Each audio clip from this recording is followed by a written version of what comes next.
कह सकता हूं कि नीतीश कुमार जी आजकल नशे के आदी हो चुके हैं, नशे के लत में हैं। इन्हें बिहार के लोग चुल्लू भर पानी देंगे। ये अपना नाक रगड़ के माफ़ी मांगे कि हाँ मेरे से गलती हुई है। कहना चाहूँगा तेजस्वी यादव, अगर तुम्हारे अंदर शर्म बची है, जब इन्होंने तुम्हारी माँ को बोला था बच्चे पैदा करने वाली मशीन है, तुम उसका भी सपोर्ट कर दो।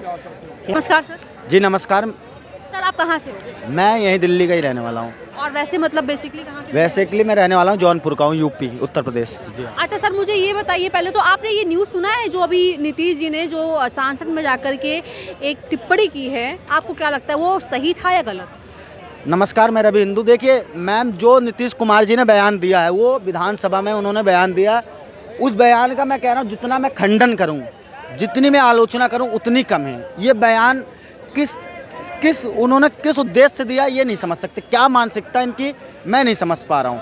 नीतीश कुमार जी आज 17 साल से बिहार के मुख्यमंत्री, एक बड़े नेता हैं बिहार के और देश के भी बड़े नेता हैं। उनका बहुत नाम भी है, लोग उन्हें सुशासन बाबू के नाम से जानते हैं। लेकिन उन्होंने जिस तरीके से बेतुका बयान दिया, ये पहला बयान नहीं है उनका कि पहला बयान हो। इसके पहले उन्होंने भी कई बयान दे चुके हैं। उन्होंने राबड़ी देवी को लेकर कहा था कि ये बच्चा पैदा करने वाली मशीन है, कहा था उन्होंने। जब आरजेडी के साथ उनका गठबंधन नहीं था तो उन्होंने कहा था ये बच्चे वाली पैदा करने वाली मशीन है। आज इनके 4 बच्चे हैं, लड़की हुई थी फिर लड़का नहीं हुआ, इसके चक्कर में ऐसा वैसा।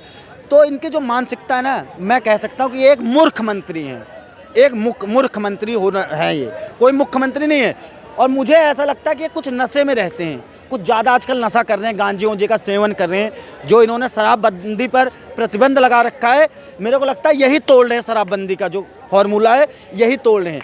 ये खुद मंगाते हैं डिलीवरी करके कि हाँ लाइए शराब मैं पीऊँगा। तो ऐसे मुख्यमंत्री कैसे बयान दे सकते हैं? इन्हें माफ़ी मांगना चाहिए आके कि हाँ मेरे से बहुत बड़ी गलती हुई है, शर्मिंदगी इनको महसूस करनी चाहिए। इन्होंने जाति जनगणना की बात की, बिहार में जाति जनगणना आपने किया, चलिए ठीक है, माना हमने। लेकिन आज तुमने जिस तरीके से विधानसभा में महिलाओं का अपमान किया है, आपने महिलाओं का, ये भारत देश है, यहाँ पे महिलाओं की पूजा होती है, यहाँ पे महिलाओं को नारी शक्ति के रूप में देखा जाता है। लेकिन इन्हें भारत की परंपरा नहीं पता, ना बिहार की परंपरा। ये भूल चुके हैं कि ये यही बिहार है जहाँ पे आने वाले समय में अभी छठ पूजा मनाई जाएगी, जहाँ पे महिलाएँ पूरे दिन ना पानी पीती हैं ना अन्न खाती हैं, वो व्रत रहती है, सूर्य भगवान को आराध्य देती हैं। वैसा बिहार राज्य में आज तुम जिस तरीके से महिलाओं का अपमान कर रहे हो, ये सोचने वाली बात है। तो मैं तो यही कह सकता हूँ कि नीतीश कुमार जी आजकल नशे के आदी हो चुके हैं, नशे के लत में हैं। इन्हें बिहार के लोग चुल्लू भर पानी देंगे। ये अपना नाक रगड़ के माफ़ी मांगे कि हाँ मेरे से गलती हुई है। आप देख रहे होगे नीतीश जी की इन टिप्पणी को लालू जी के बेटे जो है वो सपोर्ट भी कर रहे हैं, आप देख रहे होगे। तो मैं यही कहना चाहूँगा तेजस्वी यादव, अगर तुम्हारे अंदर शर्म बची है, जब इन्होंने तुम्हारी माँ को बोला था बच्चे पैदा करने वाली मशीन है, तुम उसका भी सपोर्ट कर दो। यहाँ सही बोला था उन्होंने, या तो सपोर्ट करो या तो इसका फिर तुम बताओ कि गलत बयान है। तो ये तेजस्वी यादव वही है जो इन्फोटेक्चर को इन्फोटेक्टर बोलते हैं, जिनको इन्फोटेक्चर नहीं बोलने आता, 9वीं फेल।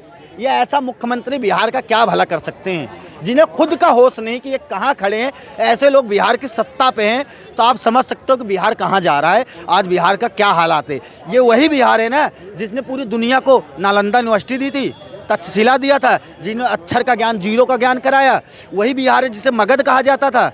आज ऐसा क्या हो गया कि बिहार के लोग पलायन कर रहे हैं? बिहार में रोजगार नहीं है, ना कोई यूनिवर्सिटी है, ना अच्छी सड़कें हैं। हाँ, वहाँ पे बलात्कार होते, दंगे होते, आए दिन पत्थरबाजी होती है, गुंडे माफिया घूमते, शराब माफिया घूम रहे। ये सब चीज़ों में तो उत्तम है, लेकिन बिहार के जो लोग हैं पलायन करके कई स्टेटों में आते सिर्फ रोजगार की तलाश में, 2 वक्त की रोटी उन्हें चाहिए। वो कोई हवेली नहीं खड़ा करना चाहते, वो पढ़ने आते हैं दिल्ली में, मुखर्जी नगर में। सबसे ज़्यादा IAS IPS कहीं पैदा बनते हैं तो बिहार की धरती से आते। लेकिन बिहार में आज कोई भी कोचिंग सेंटर नहीं है बिहार में कि जो वहाँ पे IAS IPS की पढ़ाई कर पाए। तो ये बिहार का दुर्भाग्य, जो ऐसे चोरों नेता को, ऐसे मानसिकता वाले नेता को हमने सत्ता के शीर्ष पे बैठा के रखा है। ये बिहार का दुर्भाग्य। इन्हें रिजाइन देना चाहिए, अपनी गलती का एहसास करके इन्हें माफ़ी मांगना चाहिए कि मैंने बहुत बड़ी गलती की है। इन्हें पश्चाताप करना चाहिए, इन्हें जो शासन में इससे रिजाइन दे देना चाहिए। मैं यही कह सकता हूँ और यही कहूँगा कि हे लालू यादव, ये नीतीश कुमार को ना जो तुम अपना गुरु बना के रखे हो, ये बिहार की जनता चालेगी ना तो नीतीश कुमार की सरकार गिरा देगी। 2 कौड़ी के इंसान तुम लोग आज महिलाओं का अपमान कर रहे हो, ये बर्दाश्त नहीं किया जा सकता। आप लोग सिर्फ तुच्छ नेता हो, सिर्फ अपनी राजनीति रोटियां सेकना चाहते हो, लोगों को जातियों के नाम पे तोड़ के भटकाना चाहते हो, उनको रोजगार के मुद्दे से भटकाना चाहते हो, शिक्षा के मुद्दे से भटका के उन्हें सिर्फ और सिर्फ ऐसे मुद्दे में लाके उलझाना चाहते हो। मैं तो सुना था कि ये पीएम के उम्मीदवार हैं, तो मैंने कहा भी था कि ये तो पलटू मार है, इसको पीएम भी कहा जा सकता है, क्योंकि पी से पलटू, एम से मार, तो ये एक तरीके से पीएम है। लेकिन ये महामूर्ख मंत्री है पूरे भारत का। हमें शर्म आती है कि मेरे बिहार राज्य का ये ऐसा मुख्यमंत्री जो बिहार को आज कहाँ लेके जा रहा है। शर्म वाली बात है मैडम जी।